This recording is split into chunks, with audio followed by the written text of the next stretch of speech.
Rightio, we've got quite a number on, and this recording will be going out to quite a few other people that have registered. So thank you everybody for your participation and making the time to join us today. It's great to be here with you and sharing some of the insights as we're moving into winter in what's proving to be a fairly tough season. So welcome to the Feed Central and LocalAg. Feeding through Drought 2026, making the hay market work for you. We've chosen the image of the cowboy on the horse with the lasso because we do get the feedback from time to time that it sort of feels like what the hay market is. In a lot of sectors of the hay market, there's not a lot of rules, and a lot of it's per bale over Facebook Marketplace and so forth. So it does feel a little bit like the Wild Wild West sometimes. So I hope that in some instances our team can help you tame the market and put some rules in place so that it's a fair market for everyone involved. And that's it's part of our job. We see it as our job to make it easier and safer for the market to buy and sell hay. I just wanted to go back a step and to fill everybody in. I'm Tim Ford, the founder and managing director of Feed Central. We've got the team of people here behind the scenes that make it all happen, and you'll get to meet a few of those on the webinar this morning. Just wanted to give an overview. For those that have been following the company, we've been going for just on 25 years. I think it's 25 years next year. And last year, at the beginning of last year, we split the company with LocalAg. So prior to that, we had what we would call the Feed Central buy-sell marketplace operating under Feed Central with a sales team behind it. We shut that down at the beginning of last year and transferred across to LocalAg marketplace, and with Feed Central being the quality assurance business. So we're always very well known for two things. One was the buy and sell of hay, and the other one was the quality assurance business. And at the beginning of last year, we split those with LocalAg being the marketplace and Feed Central being the quality assurance business, and Feed Central's LocalAg Plus being the sales team that can help put the deals together for those people wanting personal service.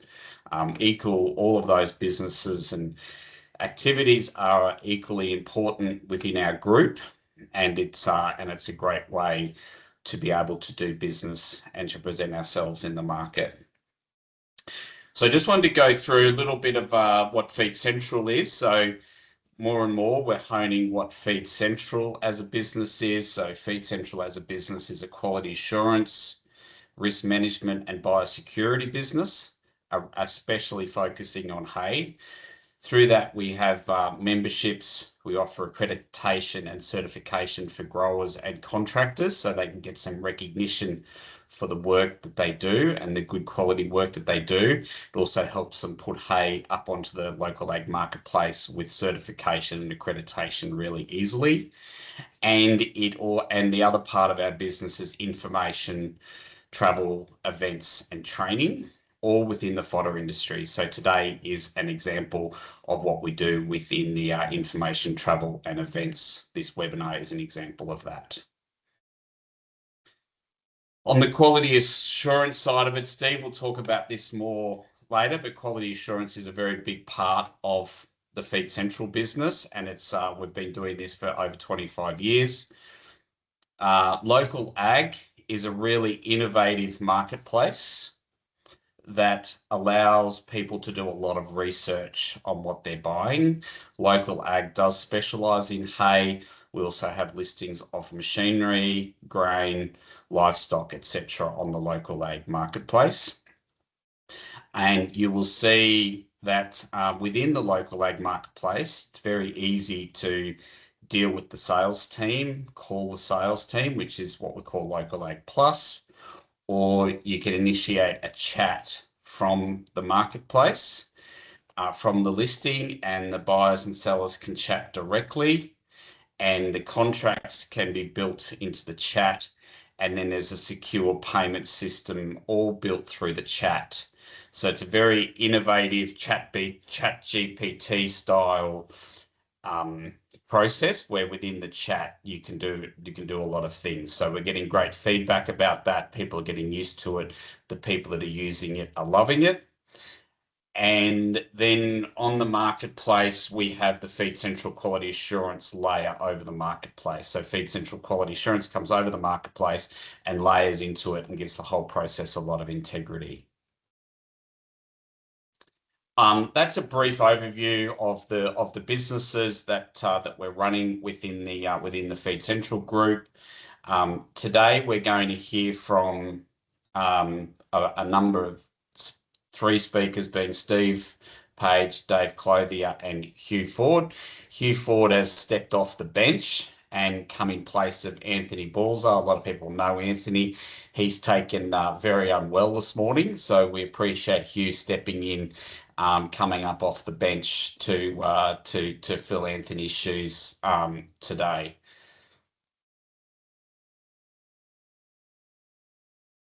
So I'll hand over to Steve now. Steve's our Grower Services Manager. Steve travels extensively across the country.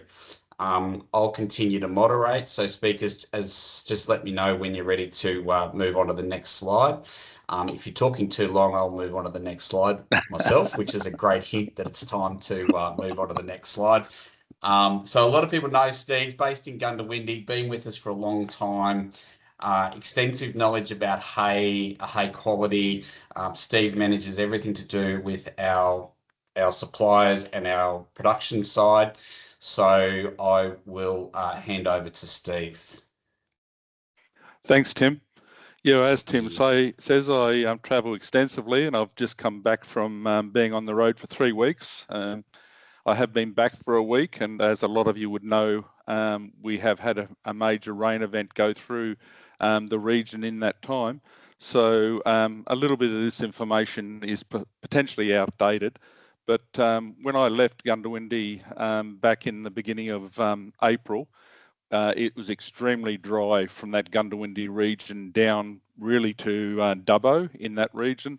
There were a few people in the lighter country on the western side of the Newell that had planted dry or were looking at the rain events coming and had decided to put some in just to get it up and had done that. But majority of those people on the heavier soil types were holding off to see what was happening. And potentially a lot of those growers too also have a opportunity to go into a summer crop, which with the actual price of fuel and fertilizer and everything else that was going on, plus the very dry summer that we'd had, were holding off a little bit. Basically, south of Dubbo down to Albury also was extremely dry in the majority of areas. Some of those growers through that region had a little bit of rain through the summer period, up to about 3 inches in one fall, which really gave them a good sort of subsoil moisture that had a couple of minor falls and were then able to and get crop in early. So that was good for those fellas. Others were just holding off to see what was happening with the rain events, realising that we were still early in the planting season at that stage, and we had opportunities with this major event coming through now to get some more crop in. So then from really on that Wimmera Mallee country, that region there had really had quite a good fall through that March period and had good subsoil moisture and had all started, or majority of them had started planting something when I was down that way, and it was going into those regions quite well. So definitely some variability between the regions as I was coming down.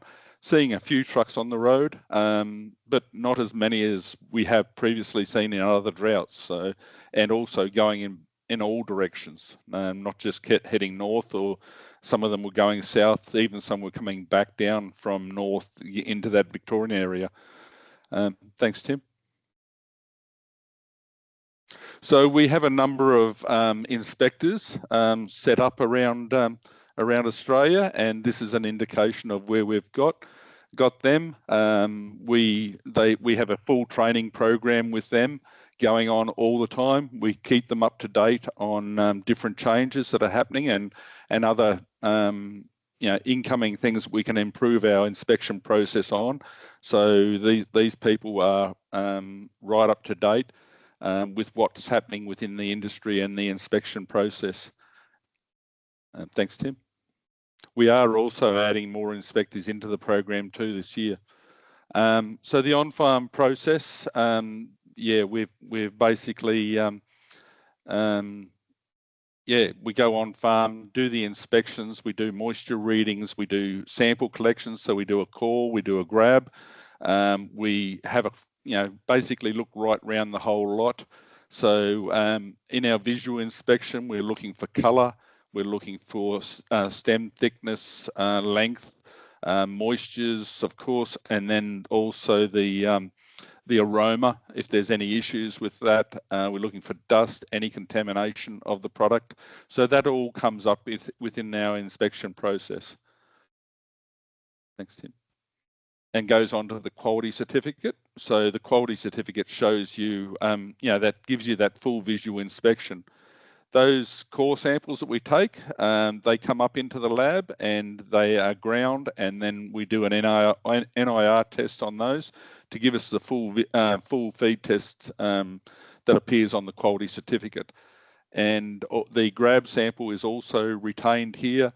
Once those samples come into the office, they go through our process in the office here, where we go through that whole visual inspection that the inspector has done and confirm everything matches to what we are seeing in those grab and core samples, and then it puts it up onto a quality certificate with the visual grading assessment in there.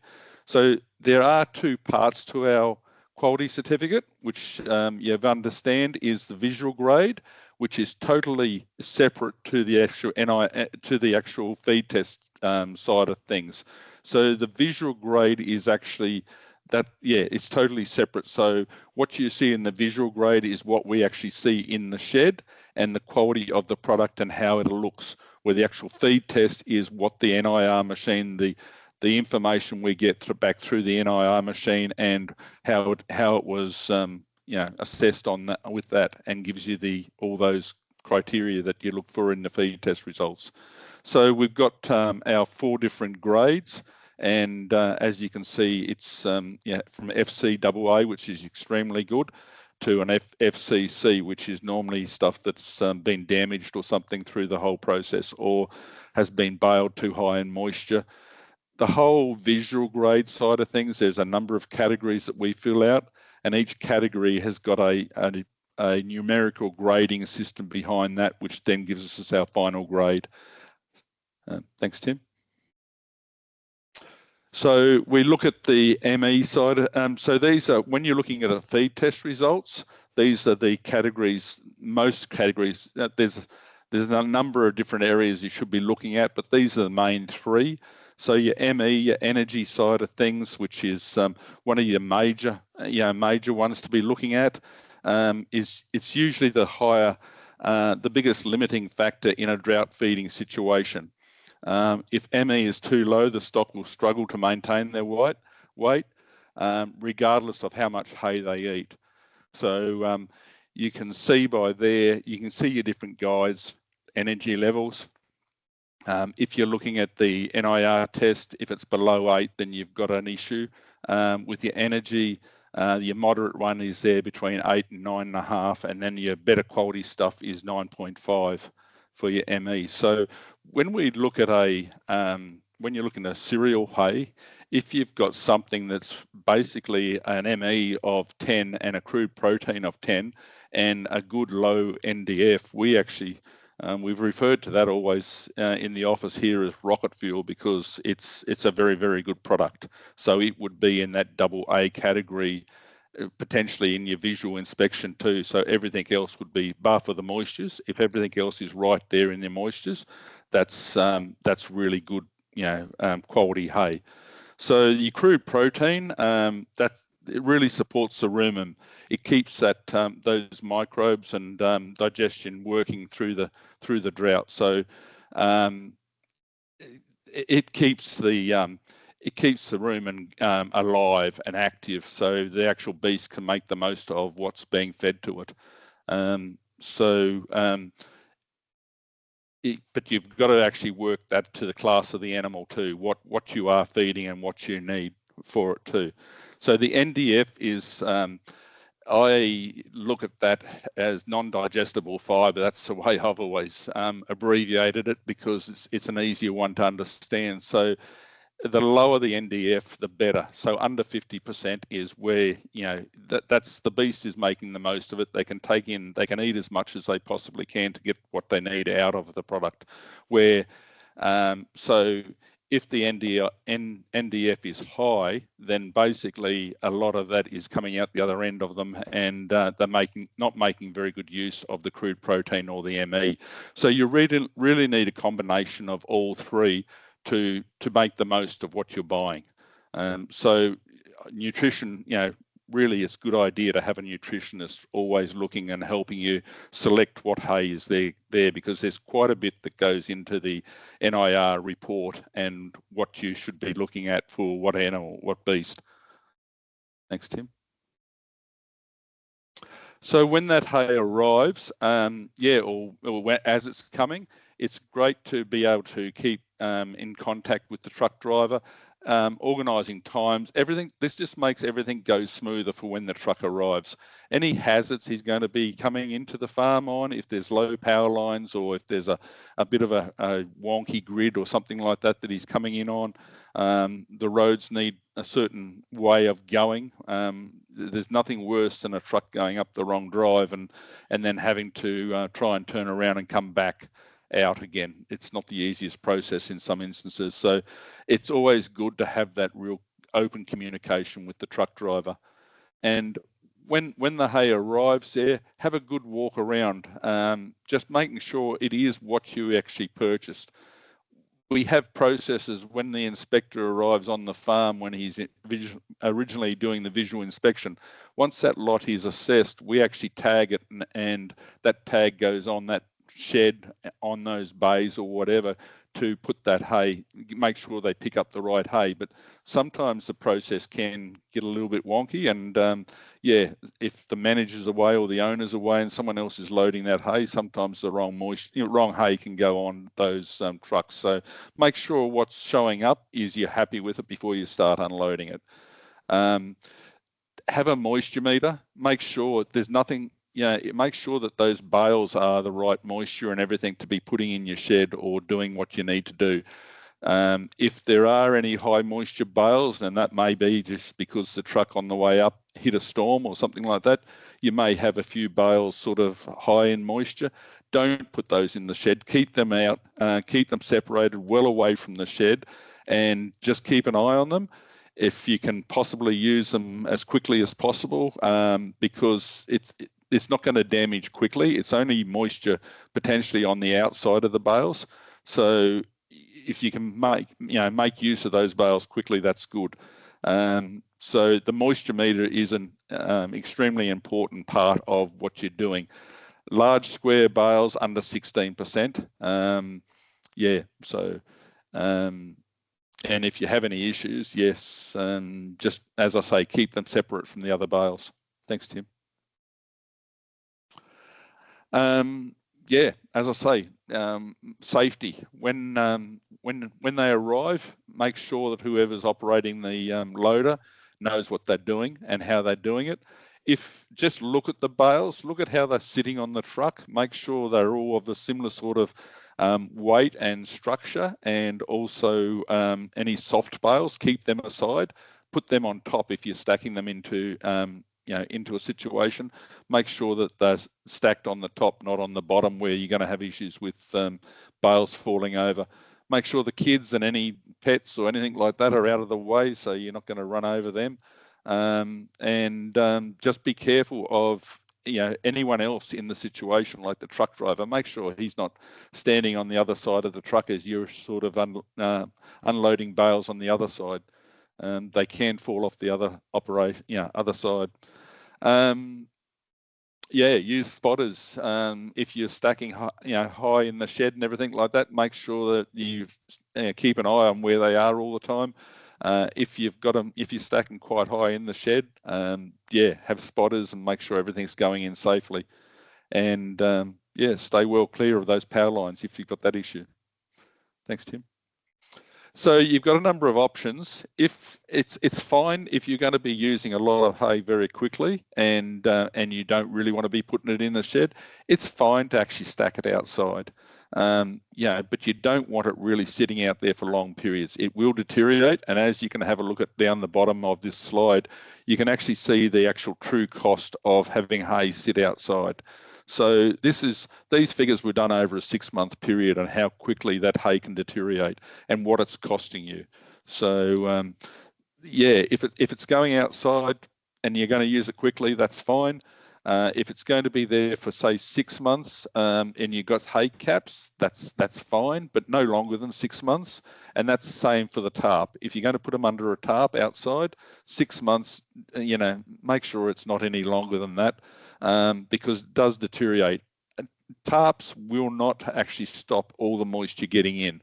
And in a bunker situation where you've got a number wide and a tarp over top, water gets down in that tarp into the stack, and it will cause issues. It will deteriorate the hay and potentially cause fires.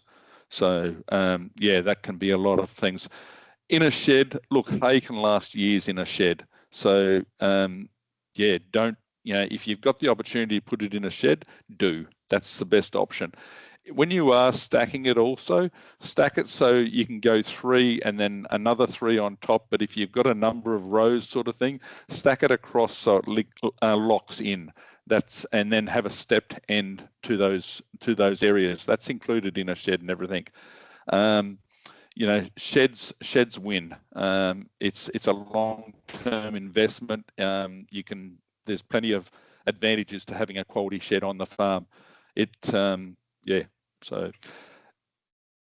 bad decisions don't fail immediately. If you do it wrong and buy the wrong hay, it's not going to work for you. It's going to cost you money.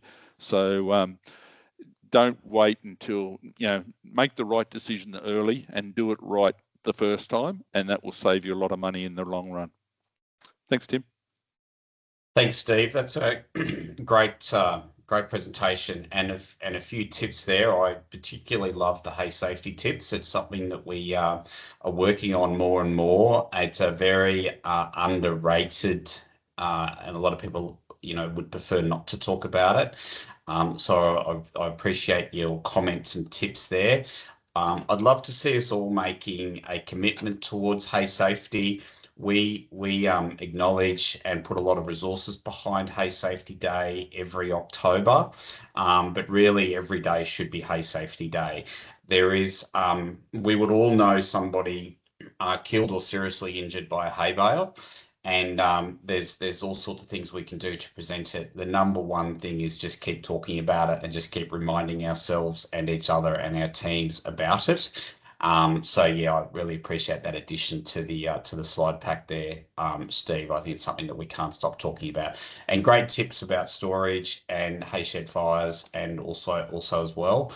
If you have more questions about that, Steve's done a lot of work with hay shed fires and communication pieces, fact sheets and podcasts and so forth. Just reach out and we can put you in touch with Steve, or send you to the direction of our podcasts and other resources that we've done around hay shed fires, storing hay, stacking hay, making hay. We've got a lot of work done on making hay and tips for profitable hay booklets and so forth. So just reach out if you're wanting to tap into Steve's expertise further. So we're going to sort of drill down now into some more detail and the specifics around the hay market. We will be finishing today at around midday or just a little bit before. And the next 2 speakers, I'll introduce Dave Clothier as our National Sales Manager. Dave's been with us for a number of years now, 4 years, 5 years, close to 5 years. And Dave is leading our sales team, so leading the LocalAg Plus team, supports the LocalAg marketplace and Feed Central extensively, and has got a great overview of the fodder market and the trends and what's influencing the fodder market, both long term and short term. So welcome, Dave. Thanks, Tim. Just Okay, so we'll try and cover all aspects of the market as it is today. So firstly, we just need to talk about where the supply is. So at the moment, we've got 110,000 tonnes advertised on the LocalAg platform. It's down from 140,000 tonnes just in February. Keep in mind that there's listings coming on and off constantly. We'll drill down a bit more into that. But you can see that most of the supply sits in those big haymaking, traditional haymaking areas, which is Victoria and South Australia. And supply, particularly in New South Wales, has been going down significantly, and that's due to where the demand sits, which we'll talk about in a moment. Thanks, Tim.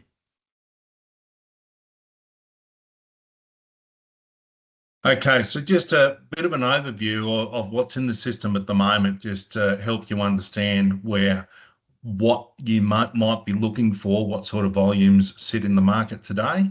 You can see from that slide there that most of the cereals remain pretty strong, but the protein hays are lower in volume, and that's typically what we see as we get into the winter months. So that is a bit of an overview, but yep, the cereals are very strong at the moment. Thanks, Tim.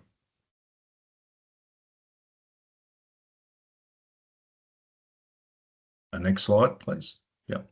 So current demand, where is it? Well, for a number of months, it's been particularly dry in the New England. That's where it all started, but it has crept south well into the Hunter Valley at the moment. And we're starting to see demand drift west and at a minor level across other states like Victoria and Queensland. There's still product moving, no worries at all, but that demand is typically in the New England and the Hunter, as we see at the moment. Thanks, Tim. So just a bit of an overview here. If we look at just rainfall deficiencies over 3 months, you can see why that demand has been in the Hunter Valley and or northern New South Wales and central, I suppose, and that's because of those rainfall deficiencies. So we could expect to see demand continue through the winter months, particularly in those areas, and you can see that it's creeping up into southern Queensland, but that sort of tells us where demand's going to continue. And then on the right-hand side, you can see just the last week's rainfall event and the impact it's had nationally. So my take on that is a couple of things. One, Steve's covered pretty much with regards to supply. It's given growers confidence to start burning some diesel, as Tim rightly says, and start sowing. So a lot of areas have finished. Some went in dry, some are benefiting from this rainfall. But from a demand perspective, rainfall at this time of year certainly drops temperatures. It increases the nutritional requirements for livestock. So very important to just understand that piece. Next one, Tim. So the seasonal outlook, like it's not pretty, but I don't think it's a surprise to most people that would be on this webinar. It's certainly a concern going forward, and that just helps us think more strategically about what our needs might be in the months ahead. Given we need to remember that new season is some time away. So the supply that's in there now, it's important just to understand your needs and to start thinking now what you may need and how to secure it. Thanks, Tim. So these are the important things from my perspective that the sales team are having conversations every day, multiple times, just to help people understand what their best options are. So if it's some tips for buying hay, it's always better to buy dollars per tonne versus dollars per bale, because number one, it maximises freight efficiencies. If you're buying by the bale, you're not sure about bale weights and your freight costs, whether you're doing it yourself or we're doing it on your behalf or you're sourcing a freighter, it can have a significant effect on your delivered prices. And if you want to reduce risk, like shedded hay is always the best. Like there is a lot of hay in the system, a lot of hay in good sheds with all-weather access, particularly if you're buying forward, it's important to look for the right product in sheds, because the other thing it does is it maintains the integrity of our quality certificate through that season, so it's minimizing risk again. A common one that comes up to the sales team on a very regular basis is a lot of people just want to know what hay is close to them. What's in my backyard? That's got to be the cheapest option. Well, more and more, the ex-farm price is pretty much irrelevant. And that is because in theory, as demand grows like it is in the moment in the New England and the Hunter Valley, what we see is ex-farm prices are high in those regions, and as it gets further away from demand, typically you would see lower ex-farm prices. So it's important to understand that it's a function of quality, ex-farm price to a lesser degree, but it's the delivered price that determines the best value for you, and that's what you need to consider. So the closest hay won't necessarily be the right hay. That's the key point to take out of this, and to look at the delivered price. More and more with high density balers and so forth, they are influenced by bale weights. If we can get maximised loads, the delivered price will be cheaper. And then the other piece around the biosecurity, just for your own benefit, your own property or whatever, you want to maintain the integrity of your system and your pastures and so forth. So just be aware of the biosecurity issues that might sit around those fire ant zones, green snails, or if you're buying a pasture type product or whatever, just take note of weeds which you may not want to introduce to your farm. So the cheapest hay won't always be the right hay. That's what we talk about every day. Do your research. This is the big one for me. We have a great system to be able to help you determine or refine some choices that suit your needs. So if you've got a nutritionist, certainly work with them to help understand what your needs are at any particular point in the year or the season. And if you haven't got access to a nutritionist, certainly give us a call. We can help filter out the right products to suit your needs. And the numbers that really matter are dollars per tonne, obviously, that's what you're paying for, but dollars per kilogram of protein and cents per megajoule. Like, they're the key ones, as Steve was talking about those pieces earlier. That's certainly how you identify the best value and to get the best outcome. There's no use buying cheap, lower grade hay and having them consume twice as much. Like, it's not hard to do the sums there, which one will be better suited to your needs. Next one, Tim. So other things to consider, particularly now, this time of year, as we're coming into winter.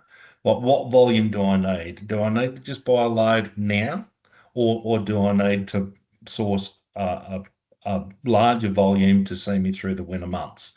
And if that's what your needs are, it's always better to try and find the right product with the right volume to provide consistency and continuity for your livestock needs. They'll just be more familiar with what they're eating, and you'll get the best outcome. So the other one is, when do I need it? Do I need it now? If I need it now, you can source a load of hay to suit your needs on a prompt delivery. And when we say prompt, it's usually within a couple of weeks. So that's prompt. The other one is forward contracts, and we do have a lot of calls that just ask these questions. I don't need it now. Can I get it now and get it delivered later? And a lot of people actually put off buying hay until they actually need it. And by then, it might be further away and the delivered price might be higher. So forward contracts is a great way to secure your needs. And whether that be, 100 tonne or 10,000 tonne, that doesn't really matter.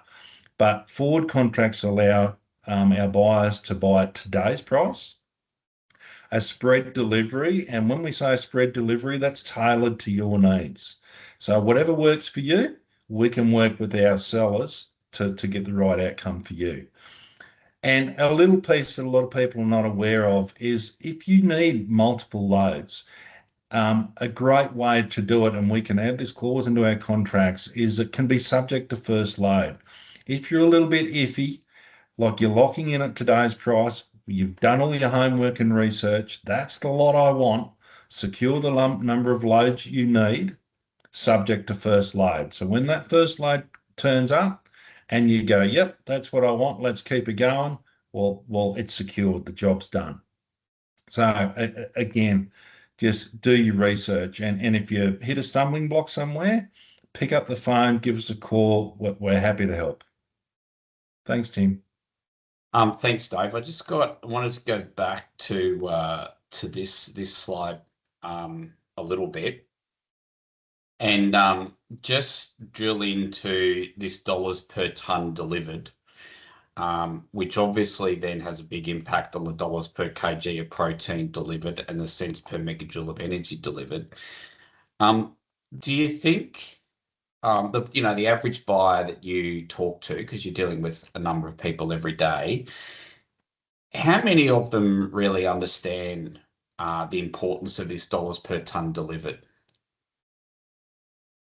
Do you think most people are getting that these days, or there's still some people that are just aren't getting that key information and understanding how it's important compared to, say, dollars per bale X farm or dollars per tonne X farm? Yeah, it does take some explanation, Tim. You're right. It's, when we're using the filters in the system, or our customers are using the filters in our system, and they're sorting by protein and energy, and NDF and all these things that we can do. And Hugh's going to take us through this, but then we can see the delivered prices low to high. It does take some explaining. When they're looking at the screen, they might see X farm price range from $260 to $400, for argument's sake, for a good cereal hay. It does take some explaining to help them understand where bale weight comes into it, because the heavier the bales, the more tons we get on the truck and the cheaper delivered price to them. So that takes some explaining. But the main part is to get them away from thinking about that X farm price, because that is only one component of the outcome. Steve, I might flip to you. So just give you a heads up to turn your speaker on.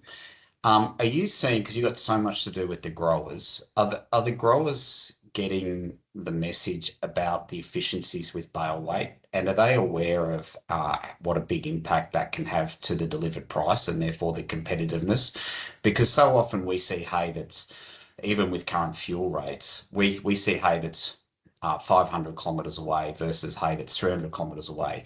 And the hay that's 500, 600, 700 kilometres away is often still cheaper on a dollars per tonne delivered basis. Are growers starting to realise how big of an impact that can have, and how that can mean a higher X farm price to them, but still a cheaper dollars per tonne delivered price for the buyer? Are they getting that message now?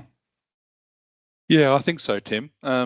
I think majority of our growers, especially the more professional ones that do, big tonnages and everything like that, fully appreciate the weights in their bales, because not only is it a big thing for the distance that they realise that hay is moving, and our platform now allows us to move hay and the actual weight in bales allows us to move hay huge distances. It's not unusual, a thousand odd kilometres now for our loads to be travelling.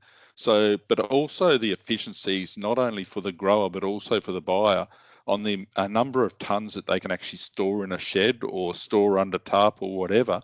The way that those bales sit and stack is better. So those high density bales in 6 and 8 strings, that we're now getting, 600 in the cereals, and in the actual vetch and the lucens, we are getting over 600 kg bales. They are made, they're nearly bricks, so they can actually stack and transport safely, a lot more safer than the softer bales that we do see occasionally. So yeah, I think that the growers are understanding that. Also the less work, if you're only having to handle 2 bales instead of 3 for the same weight, that's a big thing out, moving those bales around. So I think, yes, the professional growers and the professional people making hay and handling hay fully appreciate the high density bales. Yeah, so the message is getting across. So I suppose in a drought environment, we do see a number of people that haven't bought hay for some time, and they're perhaps not getting the importance of the delivered price. But certainly with experienced buyers, we're seeing delivered prices that they obviously understand the delivered price system. Steve, Dave? The buyers also have to understand the weight in these bales too. If they haven't bought hay for a number of years, make sure that their equipment at that end can actually handle those weights. If they go in to pick up 3 bales and there's a big tonnage on those and we're lifting them from a high up on the truck, that can be extremely dangerous too. You can break your baler. I've actually done that myself, where I've lifted bales up that were too high in moisture and thought that they're only a certain weight. So make sure that your equipment at that end, when you're buying that hay, can handle what you need to be lifting off that truck. Yeah. So progress in the fodder industry, we're seeing huge efficiencies around freight. We're seeing huge efficiencies around bale weights, but we're just asking people to be careful with their, make sure their machinery can handle it at the other end. It's probably worth just saying, Tim, like there's some advantages for both buyers and sellers with heavy bales, apart from the effects of delivered price and kilometres and so forth, like just storage efficiencies. Growers are getting more in their sheds, and buyers where they're bringing it to their farm and they might be storing it for the months ahead, it's taking up less space in their shed. Steve, can you just talk for a minute, because Dave raised the prickly one of weeds and so forth. Can you just talk briefly about the work you're doing and the work that goes into the quality certificate, the Feed Central quality certificate? And this is one of the key reasons why we split Feed Central off as a quality assurance business and kept and introduced LocalAg to marketplace, because we could see a bigger and bigger need for biosecurity weed related issues within the industry. And you're doing a lot of work with the growers on this weed front, Steve. Do you just want to talk? Probably got 30 seconds or a minute to talk about that. Righto. Yeah, thanks, Tim. Yeah, so we've been doing it for a number of years. We call it the Seed to Feed program, and we've actually extended that this year to also including Weed Safe. So we go out, we do paddock inspections when the actual crop has been planted. We look at the how they've actually planted, how they've done it, what they've processed they've been involved in to get it to the planting stage. We then go back through the middle of the season and we do another inspection, walk the paddocks, have a look at what their weed control is like, what applications they've done, how the crop is progressing. We take photos again, so we take photos at planting, we take photos at the mid-season, and then we do a pre-cut inspection also. So we go back out there before they've cut it. Again, we walk the paddock, we have a look at what issues they've got. If they've got certain issues, then how we're going to rectify that within what we're going to be putting up with on our quality certificate, and basically what's happening in there. So we're trying to minimise the issue of having weeds moved from one location to another when buyers purchase that hay. So once all that's been done and then the actual product is baled, we then do finalise our quality certificate, and in that finalisation, we then go through and have a look at all those inspections, have a look at the quality of the hay that's been made at the end, make sure there's nothing that's showing up in the bales that we didn't see in the paddock when we were looking at it, and then we tick off and give that product, providing it passes all our criteria, we give it a weed safe stamp. So you will see in the coming season where we will have lots that have a weed safe badge on them that gives some assurity that what the process has been involved in. Yeah, so that's an upgrade that everyone will see on the platform later in the year, as these lots that are where we have been trialling the weed to seed and the weed safe over the last couple of years. And we're introducing that across more growers this year. We're introducing that across the Rover network as well, so that we'll be able to do more lots this year. But we expect that, based on the feedback, particularly from the beef grazing industry, that the weed the weed issue is going to it's not going anywhere. It's only going to increase. So we've always taken it seriously, but we've got lots of initiatives that will roll out this year in relation to that space. So thanks, Steve. Thanks, guys. There's a couple of impromptu questions there, which I think have rounded things off really nicely. We're now going to move on to Hugh. Hugh he's come off the bench from Anthony, and we'll do an excellent job here. So we can you can scan that barcode and download the app. I'm going to stop screen sharing now, and Hugh will take us live onto the website, which is always a little bit risky, but bear with us and I'm sure the tech will work perfectly. Thanks, Hugh. Righto, thanks, Tim. I'll share my screen now. Is that working? Yep. Righto, so as you can see, I'm just on the LocalAg dashboard here. I'm signed in under myself. And today I'm going to show you how to search for hay. So if we go to the buy up here, and I will go to categories, I'm going to search for hay. I'm going to try and find some nice cereal hay today. I'm going to go barley, oaten. You can scroll down, you can see all the varieties here. You can pick anything you'd like to look for, and wheat and I'll go with. I'm going to choose large squares, but as you can see, you could go in bale barons or rounds or small squares. Storage, I need something shedded. And then grade, I want a good grade, so I'm going to go FCA or FCAA. Down here is our more advanced searches, so your dollars per kilo in protein, as Dave and Steve were speaking about before. But for this example, I'm going to do a minimum protein of 9 and a minimum energy or ME of 9 as well. Up here, I filter what my options are through our bar here. I'm choosing to go a delivered price low to high, which would be delivered tons, but you can choose just to do a price low to high, or any of our other options here. Back to delivered low to high. So you can see here our options are, you've got your indicative delivered price on all of your options. So obviously starting at lowest, working your way down. So you get a brief overview here of the price, what it is, your protein, your energy, and where it is. And if it's a LocalAg Plus listing, which means if you inquire, it'll come through to our team and we manage that. Or if it has a name, you'll just inquire directly with the grower. So I'm going to go back up here to this barley listing. Go and I click on that. In here, you've got a quick summary. We call this our fuel gauge. So this is an FCAA visually rated. It's had an inspection.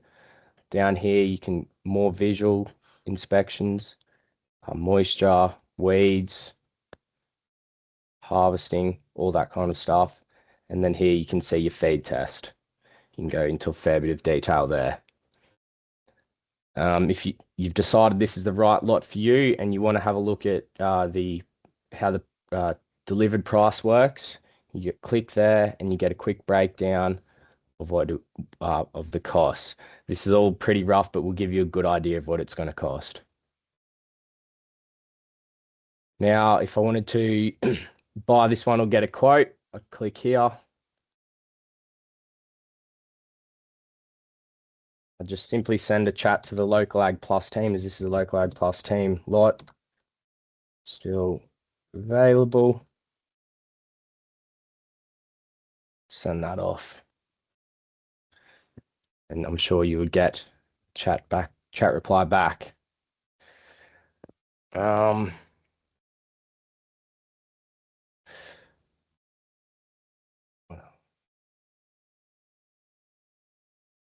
That's about all I have to say, really. If I go into my chat system, when you have a new message, this is the thing. So this is how quick it is. Dave's just said all good to go. And then Dave would quote me a delivered price on that lot. Yeah, that's all I have. Thanks, Tim. Thanks, Hugh. Dave and Hugh, what's the difference between the estimated delivered price and the actual delivered price, and why do we have that rather than just give a firm actual delivered price online? So Okay. You want me to go ahead? yeah, you go, Dave. Yep. Okay. Well, the estimated delivered price is based on what the most direct route is. And what we have to do behind the scenes is check that the route that the system has generated suits the truck configuration for that particular job. So that might mean a change in route, particularly for road trains. But as we move into the east and closer to the coast, B double routes may need to change as well. So we just check all that out and reroute it to give us an accurate delivered price. And Hugh, why are there some lots that are LocalAg Plus and some lots that are where it's the grower's name against those lots? What's the difference there? So the difference there is the grower has chosen for us to manage the listing for him. He's simply too busy or has other stuff going on, wants us to manage it for him. They're also, all LocalAg lots will be inspected, so we know what we're dealing with. Yeah. And probably just worth mentioning as well, like we all know how busy life is on the land. If we sort of manage those chats in the background, if we see that there's a chat stall because a grower just might not be available, or whatever, that we can jump in the middle and make contact with that grower, make him aware that there's a chat there, and just to keep the ball rolling. Yep. One thing I forgot to mention as well is up here you can see your location, so you can choose where this is based for the delivered price. Yeah, so on that you get it, and you can just show how you can change that. You can change that, yep. So I've got it set for Tamworth at the moment. Can change it to Oakey. The delivered price changes. Yeah. So if you've got multiple properties, you can certainly enter all the locations in and get delivered price for each destination. Yeah. Can you also just talk? Sorry, can you just also talk about the minimum size loads that you do with LocalAg and LocalAg Plus? Yep. So I believe our minimum is a single, Dave? Yep. So a single, which is typically 40 or 41 bales, a B double and a road train and all the other configurations in between. But with LocalAg, if a buyer is talking direct to a grower and he's got his own farm truck and he handles less bales, you can certainly have that negotiation to suit your needs. Hugh, you're on these chats a few days a week. What's the most common question that gets asked behind the scenes on these chats? Oh, availability, really. Yeah. Is this still available? So farmers, we can have issues with hay's been sold, but it's still on our systems a few times. Yeah. And the feedback that we're getting from growers that are using the chats and using this system, what's generally the feedback that we get online here? They're loving it. The ones that have worked it out, they know how to use it, using it all the time. They love it. They love how safe and secure it is, how simple it is, how they can, how all the money's stored in one spot, how easy it is to release it. Yeah. I think there's a piece in there about peace of mind too, Tim, that they know what they're buying. There's quality assurance behind it. They're just not buying it off a marketplace and taking a lucky dip on what's going to turn up through their front gate. Yeah. Also, I'm finding the growers are loving the whole platform too, Tim. Like even ones who are doing it through just LocalAg and doing their own marketing, they're sitting on tractors doing planting or whatever, and they're able to, providing they've got phone service, of course, but they're able to do their own marketing while they're actually, in the paddock, going on and replying to chats and everything like that. Yeah, I'll just take back. That's a great wrap up there, Hugh. So all people need to do is to download the app. It's obviously very good on on desktop, but the app is also fully functional. It's a great opportunity to use it. I suppose as someone that's there's a lot of people here that are business owners and so forth, and would appreciate that it's been a huge investment to get these systems where they are. I think we've coded for nearly 25 continuous years, and it does just seem as though it's dollars after dollars. And so, you know, it's been a huge investment to get where it is. We do appreciate every piece of feedback. So if you're using this app and there's something that's frustrating you, or if you're using the desktop version, there's something that's frustrating you, or there's something we can do better, just let us know. You can pop it into the chats, you can give us a call, you can send us an email. There's so many ways, put it on our socials, there's so many ways, but it is really important to us. It's been a massive journey and a massive investment to get this far. And we appreciate every piece of feedback, and of course appreciate people using it, obviously, as well. So we're just coming into the end here. I do appreciate that it is always difficult to get questions across a webinar. So if people do have questions, let us know. If just take yourself off microphone, and happy to, if you want to introduce yourself and ask a question. You can also type a question into the chat. Cara in the background, if there's a question that has already been asked sitting in a chat somewhere, I can't see it, so I appreciate you can come in and help me if there is a question there that I can't see, or let me know. So yeah, but anyway, if any questions to our team, no problems at all. So we've had no questions yet, Tim, but I did accept that one that I sent through to you already, and you asked around the difference between LocalAg Plus and LocalAg. I think another really good thing to iterate between the difference between the two is that, yes, LocalAg Plus has a minimum load.